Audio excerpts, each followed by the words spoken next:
Politique. La Côte d'Ivoire sera-t-elle prête pour la CAN 2024? La 34e édition de la Coupe d'Afrique des Nations, CAN, se tiendra en Côte d'Ivoire du 13 janvier au 11 février 2024. Si certains travaux sont bien avancés, d'autres ont pris un peu de retard. Les Ivoiriens ont déjà le regard tourné vers la phase finale de Coupe d'Afrique des Nations, CAN, la deuxième que leur pays accueillera après celle de 1984. Bien qu'ils soient qualifiés d'office pour la compétition en tant que représentants de la nation organisatrice, les éléphants participent aux éliminatoires. Le 17 juin, leur lourde défaite en Zambie, 3-0, a accentué un peu plus la pression sur Jean-Louis Gasset, le sélectionneur français, et ses joueurs.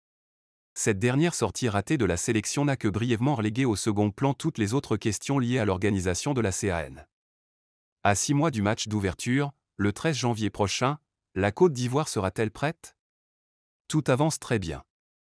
Les Ivoiriens travaillent beaucoup et il n'y a aucune inquiétude à avoir, le pays tiendra ses engagements. Les stades sont prêts, avec de belles pelouses, affirme Véron Mozengo-Omba, le secrétaire général de la Confédération africaine de football, CAF, actuellement à Abidjan pour faire un point sur la livraison des différents chantiers. L'inconnu Félix Houphouët-Boigny. La Côte d'Ivoire doit présenter à la CAF les 6 stades retenus pour accueillir la compétition au Korogo, Yamoussoukro, Bouaké, San Pedro et les 2 stades d'Abidjan, Ebimpé et Félix Houphouët-Boigny mais également les structures d'entraînement. Les 4 premiers sont quasiment achevés. La sélection a ainsi accueilli les Comores en mars à Bouaké et recevra le Lesotho en septembre à Korogo même s'il reste ici et là quelques finitions, notamment les parkings. À Abidjan, la situation semble plus préoccupante. Le stade olympique d'Ebimpé, baptisé « Stade de Côte d'Ivoire », avait été fermé moins d'1 an après son inauguration, fin 2020, en raison de l'état catastrophique de sa pelouse, qui a depuis été remplacé. Mais celui qui pose vraiment question est le stade Félix Houphouët-Boigny. Il est quasiment impossible de venir voir de près où en sont les travaux, car on nous demande des autorisations spéciales difficiles à obtenir. Mais de l'extérieur nous voyons bien qu'il y a encore du travail, explique San Séverin, journaliste à Abidjan Sport.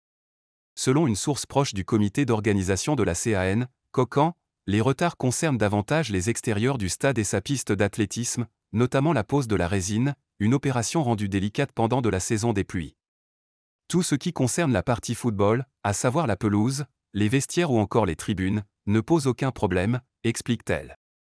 De longs travaux de voirie à Abidjan. Dans la capitale économique, une autre question se pose, celle de la voie de contournement qui part de Cocody, passe par Abobo et débouche dans le vaste périmètre d'Ebimpé.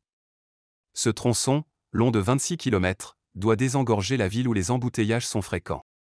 En octobre dernier, Amédée Kofi Kouakou, le ministre de l'Équipement et de l'Entretien routier, avait constaté, lors d'une visite, le rythme pas assez soutenu des travaux, en raison notamment du peu d'empressement de certains riverains résidant sur le trajet de quitter leurs habitations, mais à cause également d'un mouvement de grève des ouvriers. Dans les autres villes qui abriteront des matchs de la CAN, les travaux de voirie sont globalement satisfaisants, selon plusieurs sources contactées par Jeune Afrique. Le logement, point noir à Bouaké. À Bouaké, ce sont les infrastructures hôtelières qui interpellent.